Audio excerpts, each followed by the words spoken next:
The special cashless transaction scheme e-Pemula is aimed at encouraging the culture of cashless transactions among youths besides lightening the financial burden of keluarga Malaysia. When speaking at the launching of e-Pemula at Multimedia University today, Prime Minister Dr. Sri Semasa said the program would empower and instill the culture of digital financial system to ensure the inclusive development of all strata of society and business. The e-Pemula program under Budget 2022 is an e-cash credit incentive of 150 ringgit involving an allocation of 300 million ringgit is expected to benefit 2 million youths aged 18 to 20 nationwide. Proses semakan kelayakan dan tuntutan kredit ini telah pun dibuka beberapa hari lalu, iaitu pada 11 April. Belia yang layak akan mendapat kredit sebanyak RM150 dalam e-dompet pilihan mereka, iaitu Big Pay, Grab Pay, Shopee Pay atau Touch and Go Wallet.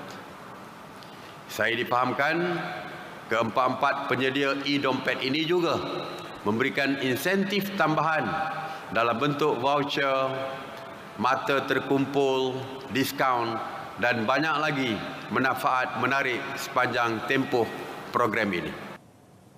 The Premier also said that businesses, especially MSMEs, should adopt cashless transaction for easy, quick and safe payments. He said MSMEs should move with the times as most transactions are now cashless and contactless. He cited that in 2021, e-cash transactions amounted to 50.5 billion ringgit compared to 2020 with 29.6 billion ringgit. More than 500 cooperative shops or Coop Months will be established across the country to enable cooperative members to generate more income and alleviate the rising cost of living of keluarga Malaysia. In announcing this, Prime Minister Dr. Sri Semasa said the Coop Months would not only enable the cooperative members to generate income through dividends, but would also generate or rather offer essential items and other basic necessities to the local community at a much lower and reasonable price. Langkah ini dapat memastikan manfaatnya dirasai oleh seluruh keluarga Malaysia, terutamanya di kawasan luar bandar dan kawasan yang majoriti penduduknya adalah golongan B40, selain juga ahli-ahli koperasi, para pengguna, usahawan dan juga usahawan yang terlibat dalam rantaian bekalan ini. The Prime Minister is optimistic that the cooperative movement can control part of the wholesale and retail market, especially the value chain system of supplying essential goods in bulk through its comprehensive and integrated ecosystem. He said this when launching Koperasi Budina Putrajaya Berhad Coop Mart and Coop Community Mart in Putrajaya. The cooperative sector has so far recorded 41.47 billion ringgit in revenue with a total membership of 7.1 million people.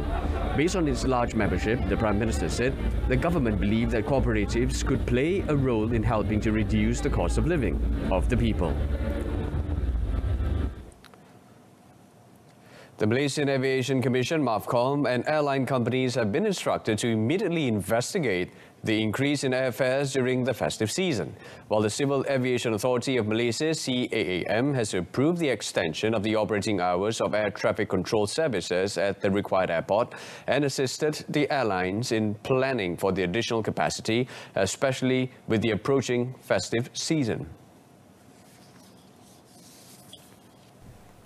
Transport Minister Dr. Sri Dr. W. Kasih said the matters were decided during a special meeting chaired by him yesterday, which also involved MAVCOM, CAAM and domestic airlines.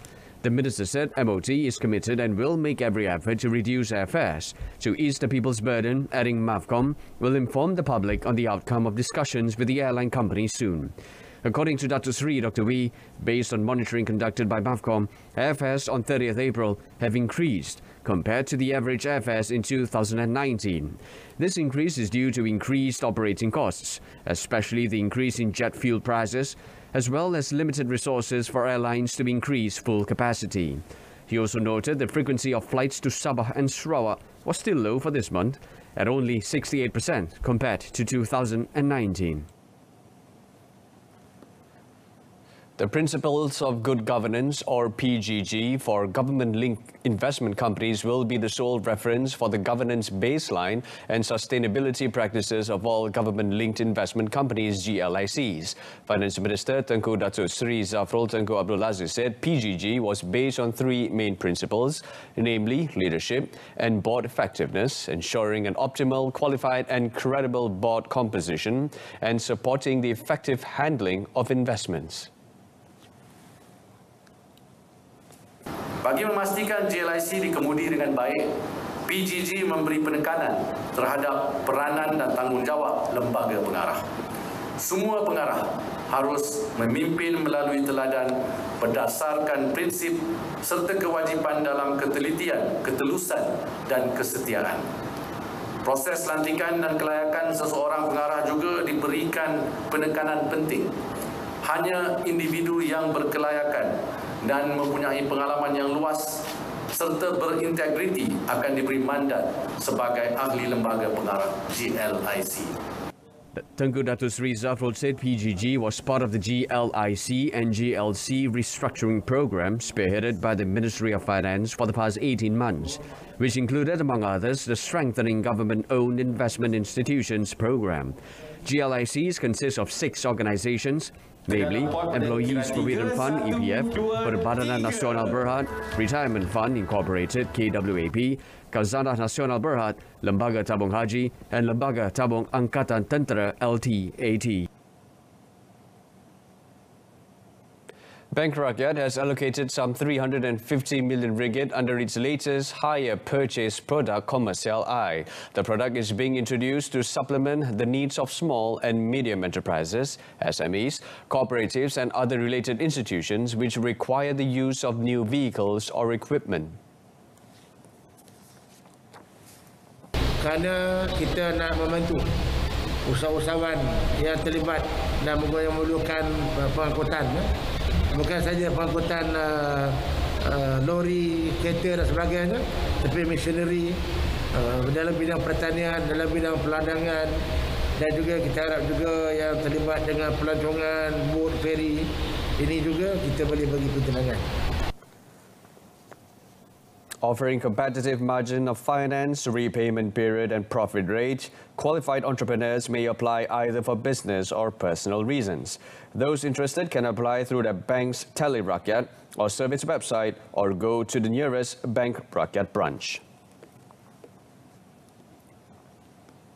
The Food Safety and Quality Division of the Ministry of Health (MOH) has been instructed to step up its enforcement at Ramadan bazaars, especially at locations that receive complaints about food contamination. Health Minister Khairi Jamaluddin said enforcement would also enable immediate action to be taken on any complaints related to food contamination. Khairi also urged consumers to lodge a complaint if there is food contamination, so that the local authority in charge of the night market or bazaar can take action against the stalls and the ministry can implement enforcement. Tapi saya juga minta orang ramai supaya sentiasa berwaspada dengan makanan yang dijual di bazar Ramadan. Kalau tak yakin, mereka boleh tengok bau dan rasa sebelum mereka makan. Itu adalah satu langkah untuk memastikan bahawa makanan itu tidaklah tercemar. Khairi has also asked the Food Safety and Quality Division to issue a statement on food poisoning cases due to contaminated food. He said this when met after the signing of a Memorandum of Understanding (MOU) between First Ambulance Services Sdn Berhad and YTL Communications Berhad to improve emergency services in the health sector through YES 5G Smart Ambulance Service.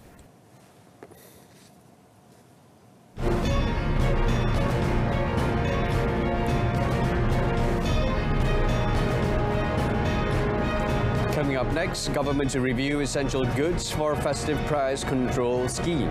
Stay with us.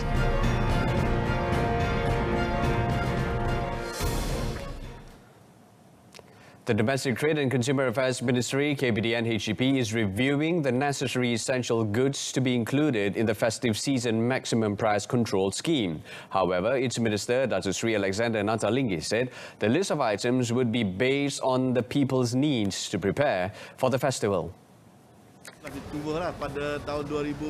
As such, the Minister said the types of goods to be in the list of maximum price schemes for the festive season in conjunction with Idul Fitri could be less or more. Kami tetap teliti dengan terbaik, bukan suka-suka. Sebab itu saya tak nak sebut item-item dia sekarang, sebab mungkin tak perlu pun. Harga sudah rendah dan bakalan tidak ada masalah. Apa perlunya kita buat harga maksima nanti?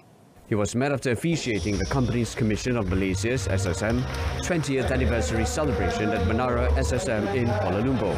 Apart from that, Datuk Sri Alexander said the ministry was prepared to assist the Transport Ministry address the issue on the increase in the price of air and bus fares, especially with the coming Idul Fitri celebration.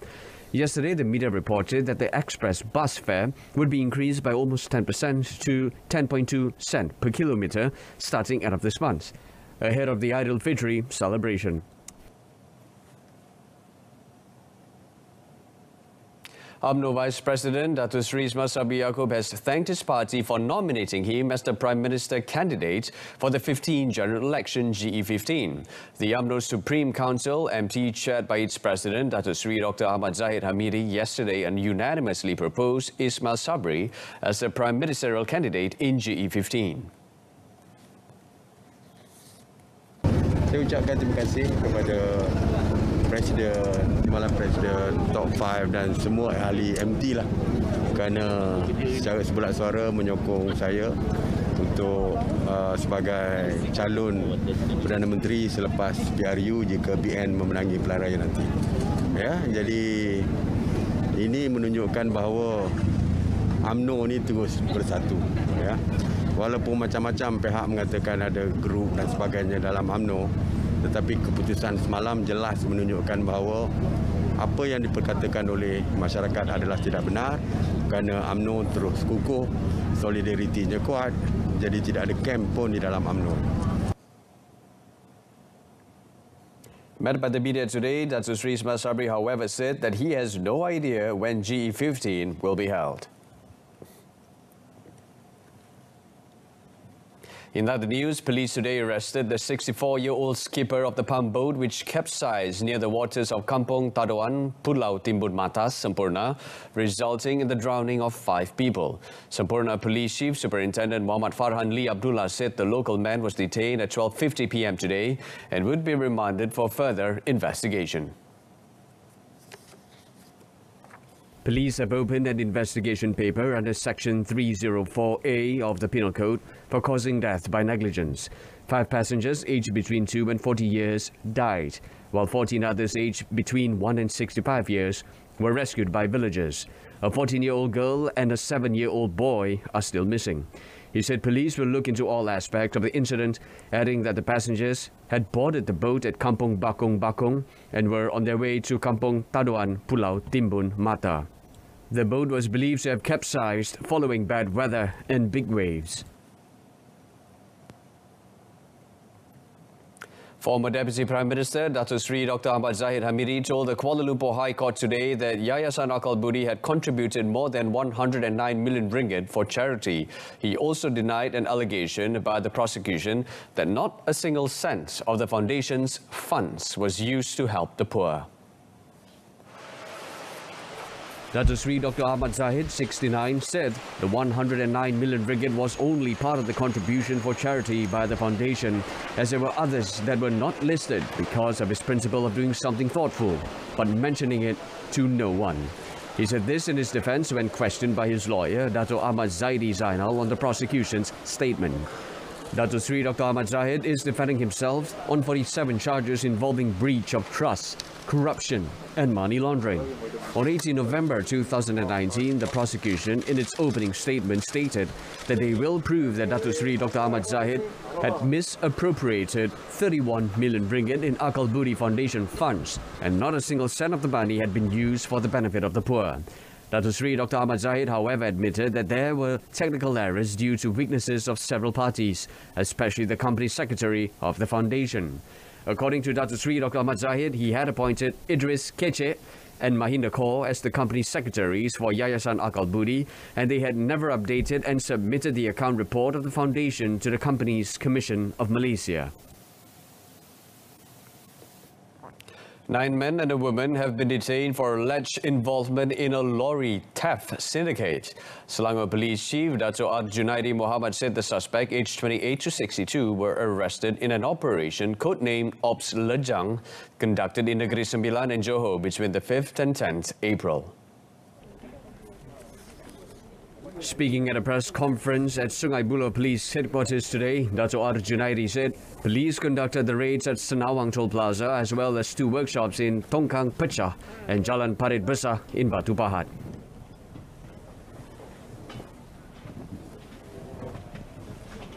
Dan jumlah rampasan keseluruhan sebuah motor lori yang masih lagi dalam keadaan belum dileraikan, 20 motor lori yang keadaannya tidak lagi sempurna, 10 bongkah enjin, yang enjin blok, yang enjin apa istilahnya, enjin yang tidak sempurna, dan mana nombor enjin dan nombor chassis telah diganggu, dan pelbagai lagi komponen motor lori yang kita rampas. Kes disiasat di bawah Seksyen 379A Kanun Kesesahan, dan kita mengenal pasti sebanyak 7 kes curi motor lori di sekitar Selangor. Dan syndicate ini telah bagi aktif sejak tahun 2021, tahun lepas. Dato' Junaidi said one of the suspects, a workshop owner in Batu Pahat, is believed to be the syndicate mastermind. He added that initial investigation revealed that the owner, 48, was responsible for hiring people to steal and dismantle the lorries.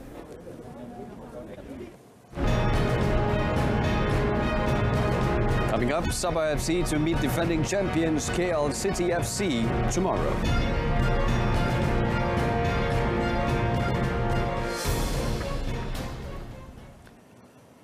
Three Super League games are set to kick off tomorrow. However, the spotlight is certainly on the clash between 2021 Malaysia Cup champions Kuala Lumpur City FC, who will be awaiting the visitors Sabah FC in Stadium Kuala Lumpur Ceras.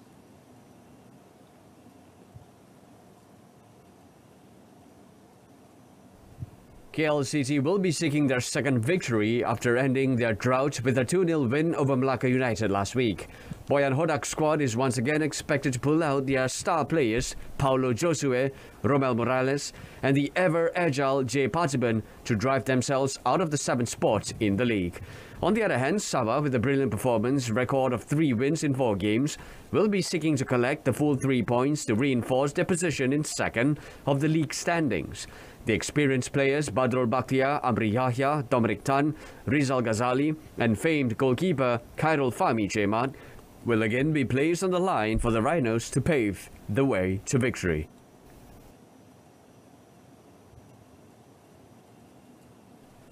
On other games, Sri Pahang FC, who are still seeking for their first victory this season, will be hosting visitors Melaka United in Stadium Darul Makmur. The incident involving disputes in the refereeing quality for the past 2 games is a memory wished to be wiped away by the Elephant squad, with a victory right before their supporters on home turf.